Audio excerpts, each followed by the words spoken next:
Mon nom, c'est Yvan Boulay. Je suis coordonnateur du Mouvement Action Chômage à Saint-Hyacinthe.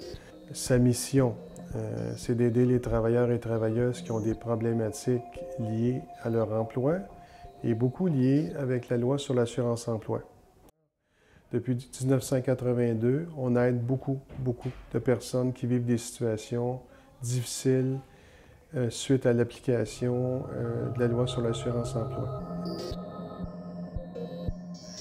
Donc, le C-38, qu'est-ce qu'elle a comme conséquence? À peu près tout le monde en a entendu un peu parler. Mais les conséquences premières, c'est un profilage.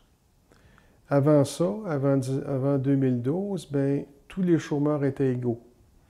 À partir de 2012, bien, on cible. On cible qui? On cible des prestataires ou des prestataires fréquents.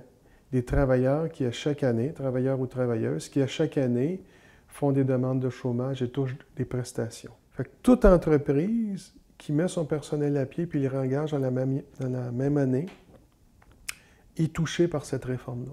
C'est aussi simple que ça. C'est sûr que nous, on est dans un secteur agricole. Bien, l'agriculture est touchée, bien sûr. L'agriculture est touchée, mais tout ce qui peut être touristique ou saisonnier est touché. En gros, mais tous les types d'entreprises où tu mets ton personnel puis tu le réengages risquent d'être touchés par cette réforme-là.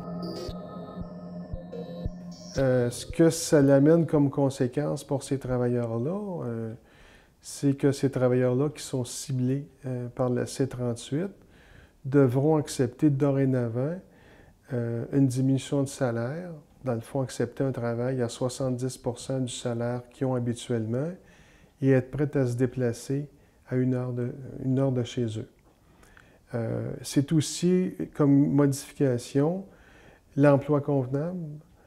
Avant l'application de la C-38, c'est le travailleur qui décidait qu'est-ce que pouvait être un emploi convenable pour lui. À partir de juin 2012, avec la C-38, l'emploi convenable, c'est celle que Service Canada va décider qu'elle est convenable pour toi. Okay? Parce que la C-38, de la manière que Mme Finlay et son gouvernement ont mis ça en place, c'est très discrétionnaire. Ça se peut qu'on évalue chaque dossier cas par cas, puis on verra, bien, as-tu des enfants, t'as pas des enfants, as-tu un moyen pour te déplacer, y a-tu un transport en commun qui existe? Tout est discrétionnaire. Fait que quand c'est discrétionnaire, ça peut être embêtant aussi, c'est pas clair. Mais dans une région comme Saint-Hyacinthe, elle a beau dire ça, on ne sait pas comment ça va s'appliquer.